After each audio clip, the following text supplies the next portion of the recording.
Hello everyone, welcome back to my channel. जैसे कि हमने पिछले वीडियो में रियल नंबर की 1.1 को हमने सॉल्व किया था, आज हम एक्सरसाइज 1.2 को हम सॉल्व करेंगे। तो चलो बिना किसी देरी के हम इसे सॉल्व करते हैं।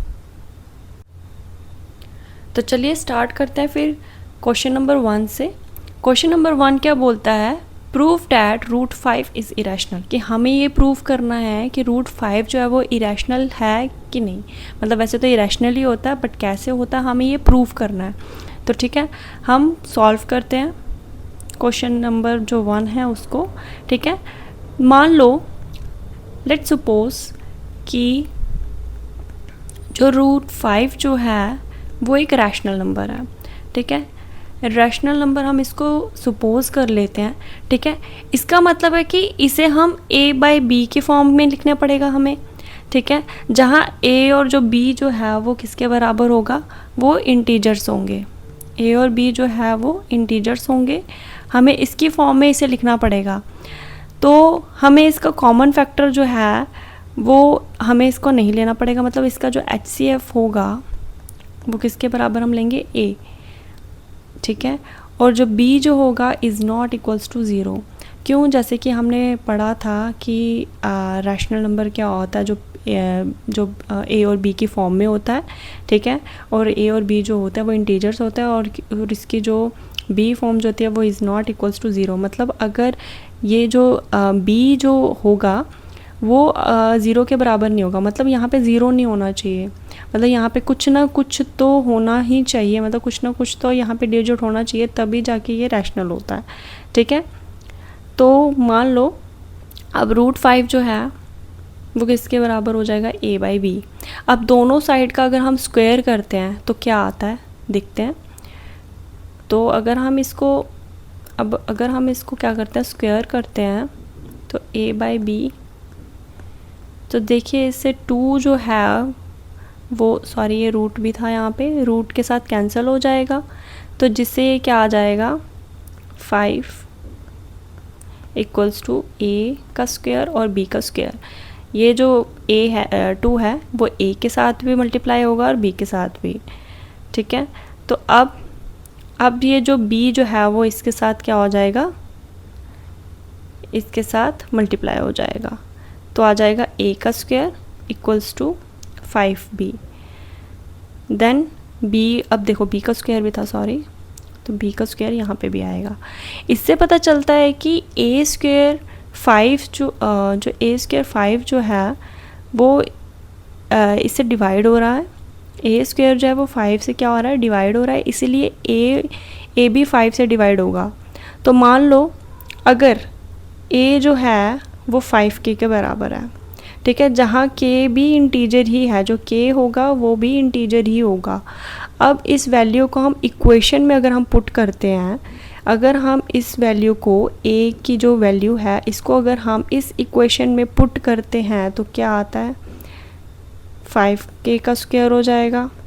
मतलब जहाँ पे a होगा, जहाँ पे a होगा तो उसकी वैल्यू हम 5k लिखेंगे। तो ये जो बाकी वैल्यू है यहाँ पे a है नहीं, तो हम इसको एज इट इज़ लिखेंगे। फिर देन 5 5 25 और k का स्क्वायर भी आ जाएगा इक्वल्स टू ये 5b का 5b स्क्वायर, ये एज इट इज़ ही रहेगा।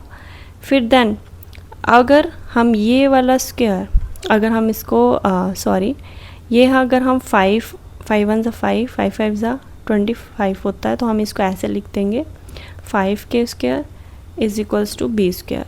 ठीक है, इससे पता चलता है कि b स्क्वायर जो है वो भी 5 से डिवाइड हो रहा है, इसलिए b भी 5 से डिवाइड होगा। अब a और b दोनों जो है, a और b ये दोनों ही 5 से डिवाइड हो रहे हैं, मतलब दोनों का कॉमन फैक्टर क्या आ जाएगा? 5 आ जाएगा। तो लेकिन हमें शुरू में मानना था कि a और b कोई कॉमन फैक्टर नहीं है, मतलब HCF इसका जो है वो कॉमन, हम इसको 1 ले रहे थे, जैसे कि स्टार्टिंग में हमने किया था यहाँ पे। तो ये इसलिए हमारा जो एजम्पशन था वो हमारा गलत हो जाएगा, मतलब कि हम इसे अगर दोनों ही अगर कॉमन फैक्टर 5 आ रहा है तो इसके जो कंट्रैक्शंस, ये कंट्रैक्शंस वीडियो वो बन जाएगा, कंट्रैक्शंस बन जाएगा ये इक्वेशन। तो हैंस जो √5 जो है वो एक इरेशनल नंबर है, हैंस प्रूफ।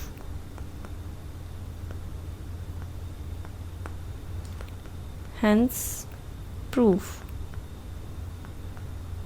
इसी तरह से हमारा क्वेश्चन नंबर 1 जो है वो सॉल्व हो गया। तो चलिए अब हम अपने नेक्स्ट क्वेश्चन पे चलते हैं। तो नेक्स्ट क्वेश्चन भी सेम वैसे ही है जैसे कि हमने फर्स्ट क्वेश्चन सॉल्व किया था। इसमें भी यही बताना है, प्रूव दैट 3 + 2 √5 इज़ इरेशनल और नॉट। तो हमें यही इसको प्रूव करना है कि 3 + 2 √5 जो है वो रैशनल है कि नहीं है। ठीक है, तो इसमें भी क्या करना है कि लेट एज्यूम कर लेते हैं हम, इसमें भी 3 + 2 √5 जो है वो रैशनल है, ऐसे हम इसको सपोज कर लेते हैं। तो देन देयरफॉर कि हम इसे फाइंड नहीं कर सकते कि दो को प्राइम जो इंटीजर्स होते हैं जैसे कि a b जो है वो, इसमें b जो है वो इज़ नॉट इक्वल्स टू 0 होता है, सच डैट कि हम इसको ऐसे लिख लेते हैं 3 + √2 5। देखो अगर हम इसे रैशनल में करेंगे तो रैशनल में ऑब्वियसली इसको किसकी फॉर्म में लिखना पड़ेगा, a/b की फॉर्म में लिखना पड़ेगा। a/b के अगर फॉर्म में लिखना पड़ेगा तो हमें सेम वैसे ही इसको सॉल्व करना पड़ेगा जैसे कि हमने पीछे फर्स्ट क्वेश्चन को सॉल्व किया था। तो हम इसको क्या कर लेते हैं, हम इसको रख लेते हैं जैसे कि अब ये जो b है ये इसके साथ, अगर हम ये 3 को अगर हम उस साइड ले जाएं तो ये ऐसे लिख सकते हैं हम इसको 2 √5 एंड a/b। अगर ये 3 जो है वो इसमें ये प्लस की फॉर्म में आ गया, मतलब अगर ये प्लस है तो उधर जाके माइनस में हो जाएगा तो -3 आ जाएगा। तो सेम अब हम इससे क्या करेंगे, हम इस 2 को ऑब्वियसली इसके साथ क्या होगा, ये अगर हम इसको नीचे ले जाएं मतलब इस साइड ले जाएं तो ये 1/2 बन जाएगा। तो √5 = 1/2 एंड a/b -3, क्योंकि ये फिर इसके साथ भी मल्टीप्लाई होगा, 2 जो है वो इसके साथ भी मल्टीप्लाई होगा और इसके साथ भी मल्टीप्लाई होगा। तो इससे हमें क्या पता चलता है कि a और b जो है वो इंटीजर्स हैं और 1/2 की फॉर्म में आ रहा है ये, मतलब it will also be rational, मतलब ये रैशनल भी हो सकता है। देयरफॉर √5, लेकिन जो √5 जो है वो तब भी क्या होगा, मतलब रैशनल तो है बट ये कंट्रैक्टिक्स हो जाएगा ये फैक्ट, क्योंकि √5 जो है वो इरेशनल में आता है क्योंकि ये q/4 मतलब a/b की फॉर्म में नहीं आ रहा है। तो हैंस हमारी जो अजम्पशन जो थी √3 जो √3 + 2 √5 सॉरी 3 + 2 √5 जो है वो रैशनल, हमने जो असम्पशन की थी वो क्या थी, वो फॉल्स थी। तो इसका मतलब क्या है, देयरफॉर जो 3 + 2 √5 जो है वो इरेशनल ही है। ठीक है, इस तरह से हमारा क्वेश्चन नंबर 2 भी हो गया सॉल्व। तो चलिए अब हम अपने नेक्स्ट क्वेश्चन की तरफ बढ़ते हैं, क्वेश्चन नंबर 3।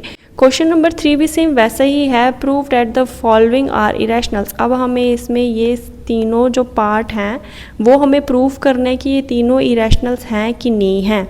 तो चलो हम सबसे पहले पहला पार्ट ले लेते हैं 1/√2 का। तो 1/√2 जो है उसको भी हम क्या कर लेते हैं, सपोज कर लेते हैं कि ये रैशनल है। जब ये रैशनल है तो इसको हम क्या करेंगे, हम इसको हम इसको फाइंड कर सकते हैं जो दो प्राइम इंटीजर होते हैं उसको हम इसमें फाइंड कर सकते हैं, मतलब a और b सपोज कर लेते हैं हम। तो b जो है वो इज़ नॉट इक्वल्स टू 0, वो 0 के इक्वल नहीं होता। तो इसका मतलब है 1/√2 जो है वो किसकी फॉर्म में लिखना पड़ेगा, a/b। ठीक है, तो अब देखो हम इसको ऐसे भी लिख सकते हैं, अगर ये √2 जो है अगर हम इसको ऊपर ले जाते हैं मतलब √2 तो हम ये भी ऊपर जाएगा, मतलब ये उल्टा हो जाएगा, b/a हो जाएगा। तो इसका मतलब क्या है, b/a जो है वो तो रैशनल है एज a और b जैसे कि इंटीजर्स हैं, लेकिन देयरफॉर जो √2 जो है वो रैशनल ही रहेगा। विच हमने जो सोचा था कॉन्ट्रैक्ट्स, हमने जो सोचा था ये फैक्ट कि रूट 2 जो है वो इरेशनल है, वो फॉल्स हुआ। तो जिसकी वजह से अजम्पशन जो है वो हमारी पूरी की पूरी फॉल्स हुई। तो इसका मतलब क्या है कि रूट 1 बाय रूट 2 जो है वो इरेशनल ही है, हैंस प्रूफ। तो चलिए अब हम अपने नेक्स्ट पार्ट की तरफ बढ़ते हैं। नेक्स्ट पार्ट जो है वो 7√5 है।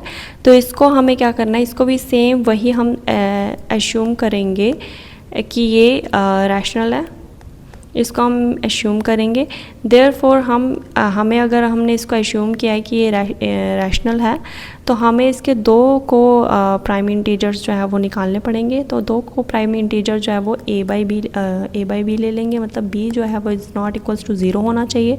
तो मीन्स 7√5 जो है वो is equals to a by B कर देंगे। तो वही अब हम इसको अगर हम इस 7 को यहाँ ले जाते हैं, जैसे कि 5 इक्वल्स टू 7b, तो a बाई 7b जो है वो क्या हो जाएगा, ये तो बन गया रैशनल, ये रैशनल बन गया, जैसे कि a और b जो है वो इंटीजर्स हैं। तो ये जो हमने कॉन्ट्रैक्ट्स जो फैक्ट किया है रूट 5 का, वो क्या है, वो इरेशनल में ही आता है। लेकिन रूट 5 जो है वो तो इरेशनल में, मतलब a बाई बी की फॉर्म में नहीं है। तो इसका मतलब क्या हुआ, जो हमारी अजम्पशन जो थी वो क्या निकली, फॉल्स निकली। तो इसका मतलब हैंस जो 7√5 जो है वो क्या है, इरेशनल ही है। तो जो थर्ड पार्ट जो है 6 + √2, इसको भी हम क्या सोच लेंगे, इसको भी हम लेट एश्यूम कर लेंगे कि ये रैशनल है, ठीक है। तो इसे हमें क्या करना पड़ेगा, हमें इसके को प्राइम जो इंटीजर्स होंगे उसको फाइंड करना पड़ेगा, a और b को। तो इसे हम ऐसे कर लेंगे, 6 + √2 को हम ऐसे लिख देंगे a बाई बी के इक्वल होना चाहिए, मतलब ये। तो हम इसको क्या लिखेंगे, √2 जब ये इधर जाएगा, इस साइड जाएगा, मतलब अगर ये लेफ़्ट साइड है तो जब ये राइट साइड जाएगा, यहाँ पे प्लस का है तो वहाँ जाके क्या हो जाएगा, माइनस हो जाएगा। तो a बाई बी -6 हो जाएगा। तो इससे हमें क्या पता चलता है, a और जो b जो है वो इंटीजर्स तो हैं, और ये जब पूरा ये बनता है तो ये रैशनल में आता है। लेकिन जो √2 जो रह जाता है वो भी रैशनल होना चाहिए, ये इरेशनल, लेकिन ये क्या है, इरेशनल बन गया ये क्योंकि a बाई बी की फॉर्म में नहीं है। तो इसका मतलब हमने जो सोचा था, कि हमने जो एश्यूम किया था, तो वो क्या निकली, ये फॉल्स निकली, जिसकी वजह से हमारी जो असम्पशन पूरी की पूरी फॉल्स निकली। और ये हैंस इससे प्रूफ होता है कि 6 + √2 जो है वो इरेशनल है। इसी तरह से आपकी पूरी एक्सरसाइज चैप्टर नंबर 1 के रियल नंबर की एक्सरसाइज 1.2 भी सॉल्व हो गई है। अगर वीडियो पसंद आई हो तो इसको लाइक और चैनल को सब्सक्राइब करना मत भूलिए। और हमारे नेक्स्ट चैप्टर की नेक्स्ट वीडियो जो है वो भी मैं जल्दी अपलोड करने वाली हूँ, तो जिससे आप ईज़िली मैथ्स सॉल्व कर सकते हैं और ईज़िली मैथ्स समझ सकते हैं। और अगर इसमें कोई भी डाउट हो तो आप मुझे कमेंट करके बता सकते हैं या हमसे पूछ सकते हैं, तो मैं हर एक कमेंट का रिप्लाई ज़रूर करूँगी। तो प्लीज़ कमेंट कर सकते हो और बेल आइकन को प्रेस करना मत भूलना। मिलते हैं नेक्स्ट वीडियो में, बाय बाय।